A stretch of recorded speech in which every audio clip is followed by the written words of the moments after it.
So hello all of you. I am Akshay और हम आज कवर करेंगे यूजीसी नेट सिलेबस में यूनिट 1 का जो टॉपिक है अप्रोच वाला, वो लास्ट टॉपिक है। That is the contingency approach. अभी तक हमने जितनी थ्योरीज थी उसको कवर्ड आउट कर लिया है। जितने साइंटिफिक थिंकर्स हैं, जितने आपको स्क्रीन पे दिख रहे हैं, ये सारे हमने कवर कर चुके हैं। अप्रोचेस हमने कवर कर चुके हैं। तो अब हमें जो है सिर्फ last topic that is contingency approach, यही बस कवर करना है। तो इसे हम कवर करते हैं, राइट। आज कवर करेंगे और देन कल मैं आपको पूरे फंक्शंस डिटेल में हो सका तो पूरे ही करवा दूंगा। But may be it is possible, may not be possible कि पूरे हो सके शायद। तो देखते हैं कल, लेकिन फंक्शन अपने स्टार्ट होना है और जितनी जल्दी होगा ये यूनिट 1 में आपकी ख़त्म करवाऊँगा, कल या परसों तक में, राइट। 2 डेज़ से ज़्यादा हम टाइम नहीं लेंगे बिकॉज हमें और भी यूनिट्स करनी है। 10 यूनिट्स में से ओनली फर्स्ट यूनिट हमारी जो है वो कंप्लीट हो जाएगी इसी वीक के अंदर और सेकंड स्टार्ट भी हो जाएगी, राइट। तो चलते हैं हम और कंटिजेंसी अप्रोच को देखते हैं कि क्या है वो, राइट। मैंने आपको क्या पढ़ाया था? सिस्टम पढ़ाया। सिस्टम के बाद मैंने आपको पढ़ाया था क्वांटिटेटिव अप्रोच। नाउ आज हम पढ़ने जा रहे हैं कंटिजेंसी अप्रोच। तो कंटिजेंसी अप्रोच क्या है? बेसिकली कंटिजेंसी अप्रोच के अंदर हम देखते हैं कि ये एक एक्सटेंशन है। जो सिस्टम अप्रोच मैंने आपको पढ़ाई थी उसका एक एक्सटेंशन है। और उससे क्या होगा कि कंटिजेंसी थ्योरी जो है ये क्या बताती है? तो ये बताती है कि जो मैनेजरियल जो एक्शंस होती हैं या ऑर्गेनाइजेशनल डिज़ाइन होती है, ठीक है, ऑर्गेनाइजेशन डिज़ाइन या मैनेजरियल एक्शन जो है must be appropriate to given situation. अच्छा, एक चीज़ मैं बताऊं कि कंटिजेंसी अप्रोच जो है वो वहाँ लगाई जाती है जहाँ कोई अप्रोच नहीं होती है। मींस कि ऐसा कोई अप्रोच नहीं है, कोई भी स्पेसिफिक अप्रोच ये नहीं बताती। ये बताती है कि जैसी सिचुएशन है उस हिसाब से जो है आपको अप्रोप्रिएट जो उसके हिसाब से मैनेजरियल एक्शन होना चाहिए वो लगा दीजिए। मींस जिस तरीके का ऑर्गेनाइजेशनल डिज़ाइन है उस तरीके का मैनेजरियल एक्शन या उस तरीके की मैनेजरियल अप्रोच। तो ऐसा कोई ज़रूरी नहीं है, राइट। तो जहाँ जो फिट बैठता है वो होती है कंटिजेंसी अप्रोच, राइट। अच्छा जी, तो अब हम देखते हैं कि अप्रोच जो है वो क्या बोलती है। ये स्ट्रेस करती है analytical and diagnostic managerial talent.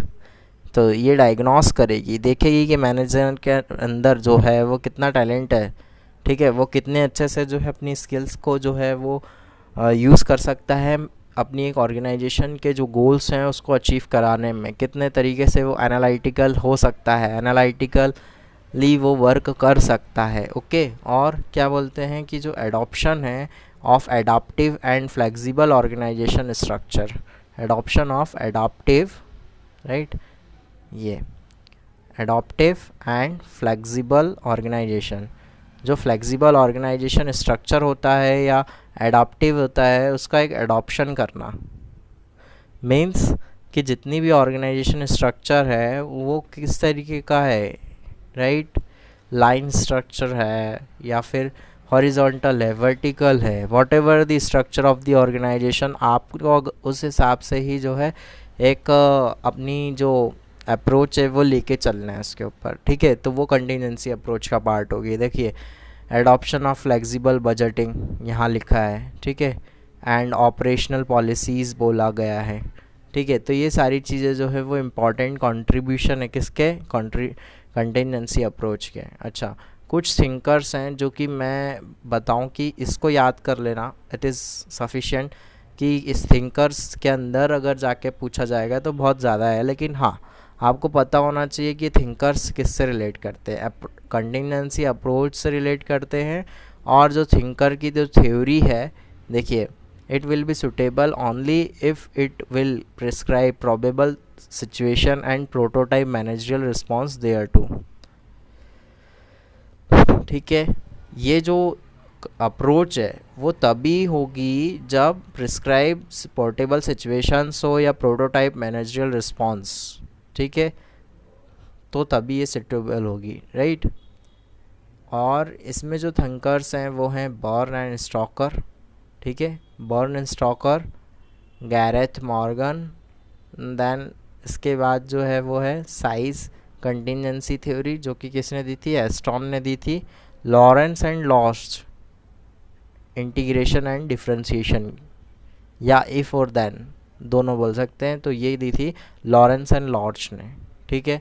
ये थ्योरी जो है वो, तो ये सारी थ्योरी जो थी वो कंटिजेंसी अप्रोच पे थी कि आपको जिस तरीके से जो मिलता जाए, ऑर्गेनाइजेशन का साइज़ कैसा है तो उसके हिसाब से कंटिजेंसी लगा दो, वो एस्टॉन ने बोला था, राइट। वैसे ही इफ़ और देन कि क्या इंटीग्रेट और क्या डिफरेंशिएट हो रहा है उसके हिसाब से लॉरेंस एंड लॉर्च की, ठीक है। तो आपको एक चीज़ याद रखना है, कंटिजेंसी जो है एक एक्सटेंशन है किस चीज़ का, तो सिस्टम अप्रोच का। दूसरी बात ये याद रखना है कि इसमें कोई स्पेसिफिक अप्रोच नहीं होती है, ये सिचुएशन के ऊपर डिपेंड करता है कि आपकी सिचुएशन कैसी है, उसके हिसाब से मैनेजरियल एक्शन होगा। और वैसा ही जो है आपको क्या करना होगा, गैरेथ और मॉर्गन, बर्न स्टॉकर, एस्टॉन या लॉरेंस एंड लॉर्च, इनकी जो है वो थ्योरी बेस होती है, काय पे बेस है इनकी थ्योरी, कंटिजेंसी अप्रोच पे। Okay, this is the thing. Okay, now I am concluding the whole things. Okay, so ये सारी चीज़ें जो है हमने डिस्कस करी, राइट। तो हमने क्या क्या डिस्कस करा है वो हमने देखा, ये सारी चीज़ें मैंने आपके साथ डिस्कस कर चुका हूँ, ठीक है।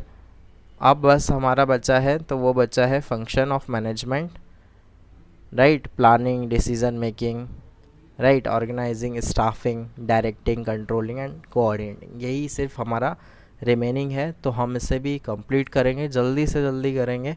ओके, तो may be in next day और नेक्स्ट 2 डेज़ तो हम इसे कंप्लीट करने के बाद हमारी यूनिट 2 स्टार्ट करेंगे।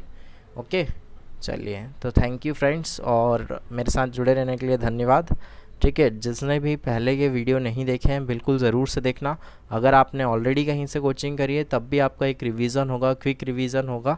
और अपने मॉक्स, जैसा कि मैं हर लेक्चर्स के बाद में बोलता हूँ, आपने मॉक्स लगाए हैं या नहीं लगाए हैं, प्लीज़ प्लीज़ प्लीज़ मॉक्स ज़रूर दीजिएगा, और आपका जो रिवीजन है वो ज़रूर करना, ठीक है। हर मॉक्स के बाद भी अगर कहाँ क्या दिक्कत आ रही है उसके लिए आप उस चीज़ को रिवाइज़ करो। Revise is the key to success in this exam, जो कि मेरे साथ काम आई। ओके, ठीक है जी, तो मिलते हैं फिर। Thank you friends.